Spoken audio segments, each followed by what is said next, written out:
Okay, we're just back on this main page now that the default, some existing settings have been cleared out. So let's have a look at the system settings of queXS first. So these are the things that are good to prepare before you get started. It'll just avoid any issues when you set up your first questionnaire. So the questionnaire service is how you communicate with Lime Survey. We'll get back to that in a minute, but before we get onto it, we're going to have a look at our time zones. Now, queXS requires that your MySQL database has the time zone functions enabled, and you can see here on the default installation of Lime Survey, it's got the United States time zones listed. But you don't have to keep these. You can remove them if you like, or you can just add some time zones that are relevant to you. So for me, the Australian time zones are relevant. So I'm going to add the time zone in my state of Victoria. We'll add Queensland just to show you that daylight savings is different there at the moment. And Darwin to show a different time zone too.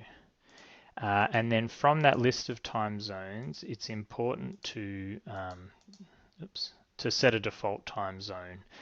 So if no time zone is specified by any telephone numbers that you import, this is the time zone that will be assigned to them. So this is where you expect your respondents to be situated in this particular time zone. By default, so that's very important to set that, and that's our time here. And what you can see if we scroll down this list is the time currently here is 9:52 a.m. So this is comparing the time to the default time zone, whereas in Queensland they're an hour behind because of daylight savings, and in Darwin it's an hour and a half behind. And then obviously all the time's very different in America at the moment. Okay, so once you've set a time zone, the other thing to consider is call restriction times. So these are very important to set because they limit when a respondent can be called in their own time. So queXS manages time zones by assigning a time zone to the respondent, but also to the telephone interviewer, and they're not necessarily in the same time zone. But in Australia, and I believe in the United States, I'm not sure about Europe, but I'm sure it's possible, there are regulations that limit when you can call people even for research purposes. So this call restriction time will stop an interviewer, won't allow them to call a respondent in the respondent time zone outside of these call restriction times. So please ensure that these are set matching the regulations where you work. So by default, you can only call people between 9 a.m. and 8:30 p.m. On weekdays, and 9 a.m. and 5 p.m. on weekends. You can add different ones to this, but keep this in mind when you're testing the system, because if you're testing it out of hours and you're not getting any numbers to call, this could be one of the reasons why. Okay, the other thing to look at in the system settings are your default shift times. Now, a shift is a time period where your operators are expected to be working.